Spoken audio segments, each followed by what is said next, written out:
I've got one more thought on the comparison between the start of Chip Kelly's tenure and the start of Dan Lanning's tenure as their times, respectively, as head coach of Oregon football. And if that team, our beloved Ducks, are going to get into the college football playoff this year, what needs to happen? Here we go. You are Locked On Ducks, your daily podcast on the Oregon Ducks, part of the Locked On Podcast Network. Your team every day.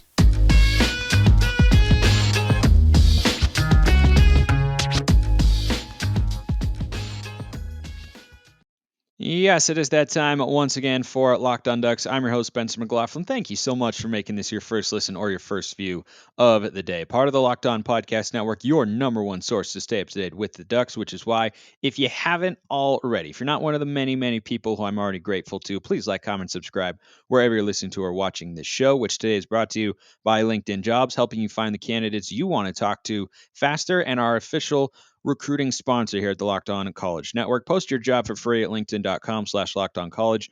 Terms and conditions apply.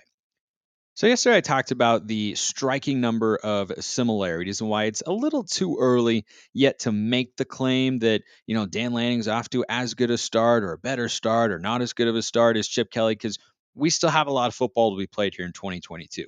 I did, however, have this thought, and I think it'll give you a greater sense of optimism, even more than what you already have right now, most likely, with regards to Dan Lanning and his potential as a head coach. Chip Kelly was brought to Oregon to be the OC with Mike Bellotti and was made the head coach because he was an offensive guru. And that's what he did really, really well. And Dan Lanning was hired to be a head coach, which entails more than just the schematics, the X's and O's, and all that sort of stuff, to be sure. And Dan seems to check a lot of those boxes. But I think one area where we can feel optimistic is, does anyone think in 2 years this defense is going to be what it is right now? Because Oregon is having this great run of success. And whether you're an offensive, defensive, or special teams or offensive line head coach, whatever, you're responsible at the end of the day for the product that your football team puts on the field week in and week out on both sides of the ball and on special teams. But Dan Lanning doesn't have his side of the ball humming the way we think it could. Now, maybe it'll never get to that level. It'll just be one of those situations like Alabama right now. Nick Saban's a quote unquote defensive head coach, but the last few years, their defenses have, been pretty porous at times. They've had some dominant showings, like this weekend against Mississippi State, held the Bulldogs to just 6 points that they scored as time expired. But for the most part, they've become an offensively oriented team because they've pivoted and seen what has taken place in football over the last 10 years or so, which is the best players are playing offense, the smartest coaches are in offense, and the rules favor the offense as well. But I think Dan Lanning in a couple years could get this defense into a really, really good place. And if the offense continues to be explosive, that could be a really good sign for the Ducks. So, final thought that I had on that matter coming into today's show, which features more mailbag questions. Gosh, I love when you are all active and sending me questions. I've had so many. I got these many, many days ago, and I told you if you send me a question, I'll get to it on Wednesday because it's already loaded up until then. If you ever want a question answered here on the show, go to the YouTube comments, tweet with the hashtag AskLODPod, or just DM me at Smalls_55 or at Locked On Ducks. I've even had some new question askers coming in over the last couple of weeks. But my guy, Beginner Catholic, is not one of them. He wants to know, what would it take for Oregon to get to the college football playoff other than Oregon winning out, which looks like a real possibility at this point? Possible, sure. Still a difficult thing to do, even with your most difficult games coming at home. Don't sleep on that Oregon State game. The Beavs are a good football team. I've liked them over on Locked On Pac-12 all season long because they're pretty darn good.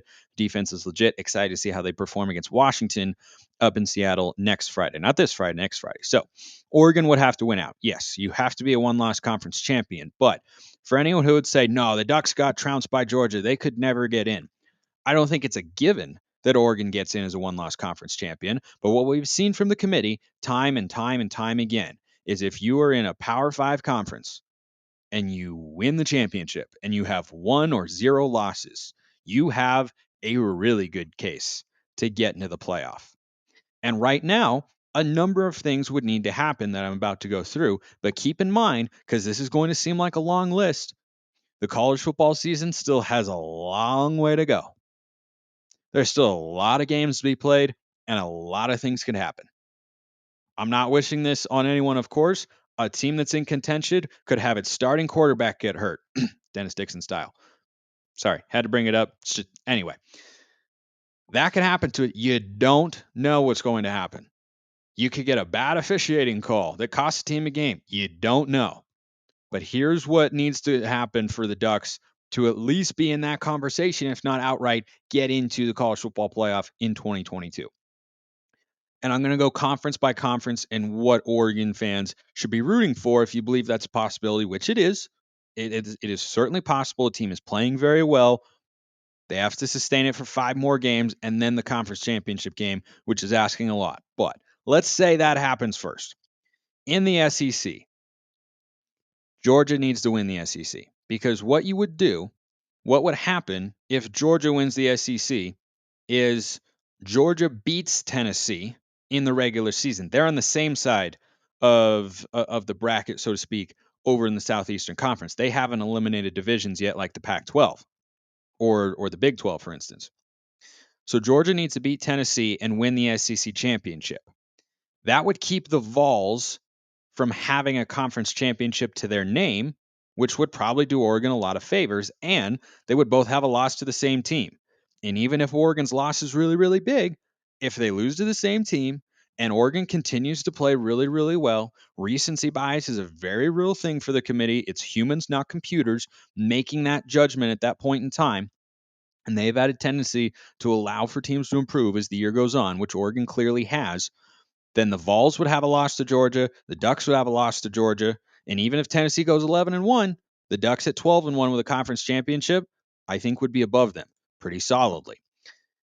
The other thing that has to happen in the SEC, you need to have a 2-loss non-SEC champion in Alabama. If 2 SEC teams end up in the playoff again, you'd be pretty hard pressed to get a Pac-12 team in there. Be pretty hard, especially given that Utah lost to Florida and Oregon got routed by Georgia. That would be a difficult situation to be in. But Alabama has to play Georgia in the regular season. They have to play LSU in a couple weeks, who look like a pretty good team and are playing well right now.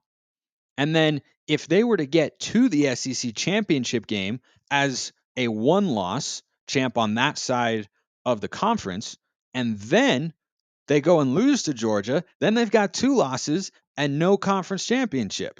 And Oregon would probably, based on the history of the committee, be in above them as well. So that's what they need to happen in the SEC. Georgia needs to just run the table, get in, and be the only SEC team there. And an upset of Tennessee or Alabama along the way, yeah, that wouldn't hurt either. The other conferences need a little bit less, except for the Big 12. I'll go to the Big 10 first. I think the best way for Oregon to have a favorable outcome to get into the playoff is Michigan loses before they play Ohio State, and then Ohio State beats Michigan. The reason I say that is a 1-loss Michigan team does worry me in terms of who the committee would pick to get in. 11-1 Michigan without a conference championship, or a 12-1 Oregon with a conference championship, but that big loss to Georgia. If that only loss on their schedule is a tight one to Ohio State, who would be potentially an undefeated Big Ten champ, that's a really, really difficult situation. But the reason I frame it this way is something I'll tell you about after I tell you about LinkedIn jobs. These days, every new potential can feel like a high stakes wager for your small business. You want to be 100% certain you have access to the best qualified candidates available. Go to LinkedIn Jobs, post your job for free, and add the purple hashtag hiring frame to your LinkedIn profile to spread the word that you are hiring. It's why small businesses rate LinkedIn Jobs in delivering quality hires versus leading competitors, because they've got a bunch of simple tools like hiring or like screening questions to make it easy to focus on candidates with the right skills and experience. LinkedIn Jobs helps you find the candidates you want to talk to faster. Post your job for free at linkedin.com/lockedoncollege. That's linkedin.com/lockedoncollege to post your job for free. Terms and conditions apply. So the reason I'd rather see Michigan falter is, though an 11-1 Michigan worries me about getting selected over Oregon, an 11-1 Ohio State team without a conference championship and their only loss being to a potential conference champion in Michigan would terrify me in getting picked over Oregon. So I think it serves Oregon better if those blue bloods in Georgia and Ohio State get into it. I don't know if Georgia's considered a blue blood at this point because yeah, that's an interesting conversation. I think Ohio State is, Alabama is, but like Clemson, Georgia, they're kind of like new era blue bloods, right? Anyway, so that's what needs to happen in the Big Ten. Let's go over to the Big 12. This is where Oregon we need the most help. You need a lot of chaos. You need a lot of chaos here. TCU has a very favorable schedule to close, and they haven't lost a game yet. So, what you would probably need to have happen, because I think the depth of competitive teams in the Big 12 and Pac 12 are going to be at the very least comparable in the eyes of the College Football Playoff Committee and national media. I think if you can just get TCU to lose the Big 12 championship game, if anyone but TCU wins the Big 12, Oregon would be potentially in a good spot because the other teams vying for it. Texas could still win it. They've got they've got 3 losses. They're not getting in, but they could win the Big 12. Kansas State has got 2 losses. They can't do it. Oklahoma State and TCU are playoff caliber teams, but I don't think Oklahoma State's going to win the remainder of their games. They did a year ago. They went 11-1, lost in the Big 12 championship game to Baylor. That would work out well if you had, say, an 11-1 TCU and then they lose to a 1 or to a 2-loss Kansas State or a 3-loss Texas or someone like that. But the Big 12 needs to have as much chaos as possible because I think what you're seeing right now generally is there's going to be an SEC team. You're probably going to have Clemson in there, and then you have likely another SEC team, maybe, but for sure a Big Ten champion if it's a 1-loss Ohio State or Michigan. And the fourth spot is the one that's up for grabs. That could go to another SEC team or a 1-loss Pac 12 champion. USC, UCLA, by the way, definitely still in the playoff conversation. So I don't think TCU is going to have more than 1 loss going into that championship game. And if the Horned Frogs win, it's unlikely that whatever loss they potentially have at that point in time, I don't think they go undefeated, but they've also escaped a bunch of games they could have easily lost, and they've been able to just kind of hold other teams at bay and hold them off. So maybe they go 12-13-0, but probably not. But if they go into that game with 1 loss, they would, guys. I think whatever loss they would have is not going to look as bad on paper, even if it's to a not great opponent, as Oregon's 49-3 result. I think that'd be a tough thing for the committee to overcome there. And finally, Clemson in the ACC. Clemson would have to just not win the ACC. That's the only way. The ACC is not that good. The Pac-12 is better. I think you can argue the Pac-12 is better than the Big 12. It's at least comparable, but the ACC is kind of weak. Like even their good teams, you look at them and go, they're just okay. Like they're all right. So Clemson very realistically could go 13-0. If they do, they're in. And then the SEC champ, the Big Ten champ, 1 loss, Ohio State or Michigan, which it probably will be, and it'll probably be Ohio State, and then Clemson. Those are 3 of your spots. And then that leaves the fourth, and that's where you need a little bit of help, right? You need Bama to have 2 losses. You need Tennessee to not get to the conference championship game. Because the other thing you can't have, if Tennessee beats Georgia and then Georgia's 11-1, well, Oregon's not going to leapfrog Georgia, right? That's why we have to root for the Bulldogs to win the SEC, because when you're looking at that fourth spot at being a quote unquote at large, so to speak, of who could get in, if you assume a Big Ten, SEC, and ACC champ are all into the playoff, then I think what you'd have is an impossible situation where even a 12-1 conference champion Oregon is not going to get in over Georgia. Not after that game. That will not happen. So Clemson has to lose at some point in time and just lose the ACC championship game. I don't know if they will. I think the Ducks' best path here is Bama picks up a second loss. The Vols lose to Georgia, both of which could easily happen. Georgia wins the SEC championship. Ohio State wins the Big Ten, and Michigan ends up at 10-2. And then you need some chaos in the Big 12. So a lot of help for sure. But I welcome you, for those of you who are new, to the wonderful world of college football, where craziness ensues on an annual basis. Josh Pate calls it the Every Given Saturday tour this year. Yeah, it's because on every given Saturday, anything can happen. He's not wrong. Big Pate fan. And he was a big fan of Autzen Stadium, by the way. Shout out to you fans who made it such a great experience for everybody, including those of us who were watching on TV. Oh gosh, it was just amazing. One more thought here on the playoff that I think for Oregon, best case scenario would be Georgia, Ohio State, Clemson, and Oregon. That Georgia loss on its own can be counted against them when comparing to other one-loss teams, but I touched on this earlier. Recency bias is a real thing for the committee, and they will look at that team and say, okay, they're better now than they were in week 1. If it's a close matchup, it'll count against Oregon. But, right, when I'm talking about when comparing to another team, who the third or fourth team or whatever would be. But on its face, does that loss exclude the Ducks from the playoffs? No. The answer is no. Does it make it a little tougher? Yes. But altogether, the answer is no. Another question. This one coming from Gary K., who's a new question asker here on Locked On Ducks. Spencer, a quick question for you. I was scratching my mind with during the game. Oh, period there. Okay, I see it now. Sorry, I wrote this down a couple days ago. This feels like a new era of Oregon football, where the toughest team on the field at any point, sort of. We may not be the most talented in every position. Often we are, but we are certainly more tough than any opponent in the Pac 12. Yeah, remains to be seen. Let's see how we do against Utah. How much of our success can be attributed strictly to the coaching change? IDK, if you saw what happened in Miami this weekend, I did. 8 turnovers. Yikes. But it sure seems like we have a coaching staff that knows how to develop players, prepare players for upcoming opponents, and coach a good game. Quick question. Um, just poking fun. It's all good.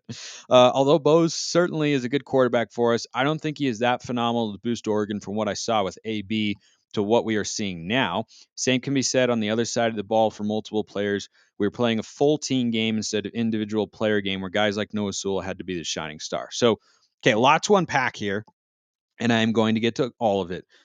Gary, thank you very much for that particular question. So I'll kind of go chunk by chunk, and I'm actually going to work my way backwards here. I agree that we are not reliant on one guy on either side of the ball. Last year felt like Travis Dye was just carrying the load, and if he wasn't able to find lanes, we weren't going to move the football and ultimately score touchdowns. I also agree that the defense, compared to when Noah Sewell started, compared to now, is a much more well-rounded unit that's not as reliant on him, where he felt kind of like a safety valve at times for the defense. I agree with you there. A couple of disagreements. I think Bo Nix is a pretty big upgrade over Anthony Brown.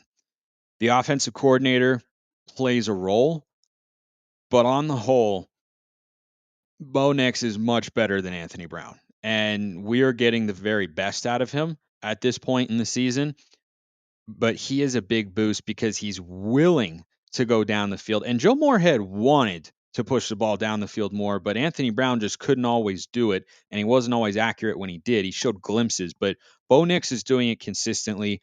He's not turning the ball over. He's running effectively. I think he orchestrates the offense a lot better. He makes better reads in the running game. AB had a tendency to, even though he's a very good runner, pull the ball when he didn't need to or should have just given it to the running back. And I think Bo Nix has a much better balance in that sense. So I disagree with you there. It sure seems like we have a coaching staff that knows how to develop players, prepare them for upcoming opponents. The game plans and the in-game coaching definitely improved, and that's a heck of a statement. That is a heck of a thing for Dan Lanning and company to be able to say, not just because it was the weakest area for Mario Cristobal and company, but because Lanning's never been a head coach before. And there are some penalties that have, hurt us at times this year, but those are improving. And the schemes and the approach and the game plan. And I mean, the outside kick was awesome. And there are a lot of things that are impressive about what Dan Lanning is bringing to the table as a head coach. I think it remains to be seen because he just hasn't been given the time to develop players. I don't know if you were asking this, kind of in the long term, but we'll see how guys grow from this year to next year. Troy Franklin's taken a big leap with this staff. Credit Junior Adams and Kenny Dillingham for that, the wide receivers coach and the OC. But Player development is also an integral part of coaching and filling out your roster in college football in addition to recruiting. You've got to be able to, I was talking about this in the context of making the playoff again for the Ducks, but you have to be able to recruit high level players like Kayvon Thibodeau, Noah Sewell, all those got Justin Flo. You have to be able to bring in those sorts of guys. You also have to have a couple of low 4 or 3 star guys who you develop into NFL caliber players. And that comes with coaching. The other thing that can come with coaching is working your guys hard, making them sweat a little. And if you or those players are dealing with bad sweat or body odor, sweat block is the way to go. Not my smoothest ad read transition, but I tell you what is smooth, using a product that was created by a doctor to help with his own excessive sweating. It is doctor created and doctor recommended. Sweat block is the way to go. If you hate that feeling of feeling the sweat on your underarms there with a cotton shirt or in any given situation, or maybe out in a button down, anything, sweat block is for you. If you're someone you love is experiencing embarrassing sweat or odor, try sweat block. Save 20% with the promo code locked on at sweatblock.com. Also available on Amazon. So when you look at Lanning and everyone, I think, time will tell on the player development front, because we can't see that we can't make a distinction on that until at the very earliest next year, but probably year 3 is when you can really judge. Okay, see this guy, this recruit they brought in, like Kamari Terrell started as a special teamer and now he's an all conference cornerback, something like that, right? Just that was a random example that I thought of. How much of our success can be attributed strictly to the coaching change? Right now, kind of seems like most of it. It does, because the personnel they had last year was exceptional. We know that. They recruited at an insanely high level, and they should never have been blown out once, let alone twice against Utah. We'll see how they perform against the Utes at Autzen here in a couple weeks, but beating teams the way you're supposed to, winning this game against UCLA comfortably at the end, those are all signs of a really good staff that is putting together a good game plan week in and week out. I think that you can look at this staff and say they still have room to grow. There are areas where they need to improve, while also recognize that kind of feels like they're upgrades from what we had a year ago. Because a season ago, the defense was also not very good on third down, but they were, a little better statistically, I think, in some areas, but not really. It's kind of been the same. They haven't made a big leap on that side of the ball, but offensively, it's been a dramatic change. They're smarter, they're more multiple, they're more explosive, they push the ball down the field, do a lot of things right that they just didn't do consistently a year ago. And last thing, we're the toughest team on the field at any point. We may not be the most talented in every position. I don't know. I think Oregon's talent, top to bottom, can go toe to toe with anybody in the Pac-12. The offensive line is probably a top 10 unit in the country and easily the best in the Pac-12. Though there are some other good ones. UCLA is good. Oregon State's pretty good. But overall, Oregon's is ridiculously good. The wide receivers are very talented. The corners, I think, have a lot of potential. Gonzo's already really good, but guys like Florence and Manning and Bridges, I think, are still trying to find their way. I really love what I'm seeing from Dante Manning. I really, really am. He looks so much better than before. Um, so I agree with a couple of your points, but Gary, I got to push back on the AB and Bo Nix comparison, and then we're certainly not the most talented in every position. Like, well, recruiting is usually a good indicator of the talent you have on your roster. It's actually the only indicator that you've got for the most part. I suppose once you get games going, you can kind of watch and see. But Oregon's got as much talent as anybody that they face this year, except for Georgia, if not more. They're the most talented team in the game. Are they always the most physical? Offensively, I'd say yes. Defensively, I think the front seven has its moments where it kind of ebbs and flows a little bit. But Gary, appreciate the question. Another first time question asker to end today's show. Balin Strand says, "Hey man, question for Locked On Ducks. That be me. What are your thoughts on waiting until after next season to really pay Dillingham? Everyone seems to be in the pay him now train, and I love the guy, but I'm not quite sold." Tough, but fair. Maybe he gets an extension this season, especially with a Pac 12 championship and New Year's Six Bowl. But so far, we've only seen him coach up a guy he knows and fully trusts. That's a good point. I want him to stick around for a long time, but part of me needs to see how Dillingham does with a new face and teach him this offense from the ground up before we throw big bucks at him. Thoughts? Well, it's a very interesting question. Anyone who's listened to the show for a while knows I'm not usually this stumped by the question. I don't like to pre-plan my answer too much because then it feels kind of inauthentic, and I can have thoughts that are overly thought out or anything like that. But I really do think this is an interesting question. You don't give guys contract extensions mid-season. You wait until the year ends.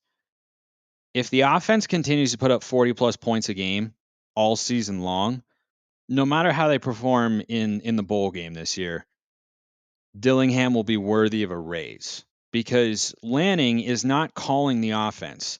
And this is an offensively led team. So Dillingham being your top offensive coach means he has to be compensated more than a typical OC would. And he's hired as a really young guy who's relatively inexperienced and getting a chance to show his chops, and he's making the most of it. So I'm with you that by the end of the you got to wait till the end of the year to make that distinction to be sure. But it really looks like this offense is just cooking. They do a lot of things right. All the details I've talked about with it here on the show, it's impressive for a 32-year-old guy, and he clearly connects with the players.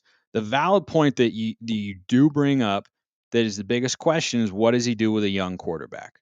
Because Oregon fans for years have been clamoring, including going into this season, people who want to see Ty Thompson instead of Bo Nix. Those people I think are pretty quiet right now. People have been wanting to develop a homegrown quarterback and bring in a young guy and see him start for several years rather than just continually bringing in transfers at the position. He does have a history with Bo Nix. This is the first time he's been his play caller, but I am with you that the next test. It's kind of like Adrian Clem, the offensive line coach. He comes in, he's got a really good offensive line. He is elevating them even to a level we didn't see a year ago, right? And with all the new blocking schemes and new offensive plays, they're handling it seamlessly, and he deserves credit for that. But the bigger test will be what happens after this year.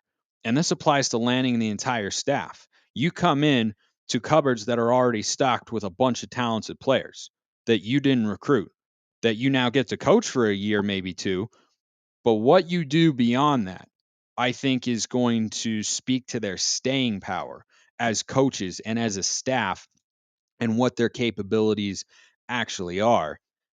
I think that if Oregon is smart, they'll give him a raise after this year if the offense continues to play like this. If the offense stumbles in the second half, well, then all bets are off about doing this sort of thing. But if you want to keep coaches around, coaching is a very transient business, and there are plenty of openings. And when you put up these sorts of numbers and you're such a young guy, it's going to draw attention. And eventually, Dillingham looks like a guy who could be a head coach one day.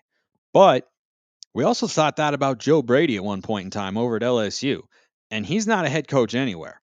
I don't think he's even a coordinator anywhere. I'm pretty sure he's the Bills' quarterback coach. So guys can rise really quickly, and Rome was not built in a day, but it burned in one. You can fall out of favor with everybody real quick. So he's got to keep it up over a prolonged period of time. But if you come in as a first-time play caller, making $1 million or so a year, whatever he's getting paid, I don't know. I think that's the number. Someone can fact check me on that. And you go out in that first season and you average 40 plus points a game and are part of a conference championship appearance or a conference championship and Rose Bowl season or college football player or whatever Oregon accomplishes this year, then yeah, you deserve a raise, especially because Lanning is a defensive coach. You bring in Tosh Lupoi, who's won a national championship on that side of the ball as a DC at Alabama in, I think, 2017. I think he was the DC there for that. The defense should be better. I'm a little disappointed in the defense so far. I thought they could be improved dramatically with their X's and O's from what they were a season ago. I see the improvements, but it hasn't materialized that yet. But I see the offensive improvements right away. It's been instantaneous, and I think he deserves a lot of credit for that. So if this keeps up, I do think you have to look at his contract and say, hey, what do we need to do to keep you here for another couple of years until you can go take a head coaching job? Worthy of note, he is still only 32 years old. And even if you have a lot of success, some places might be hesitant about offering a guy their head coaching job for someone who's that young and who's only been a coordinator for 1 year.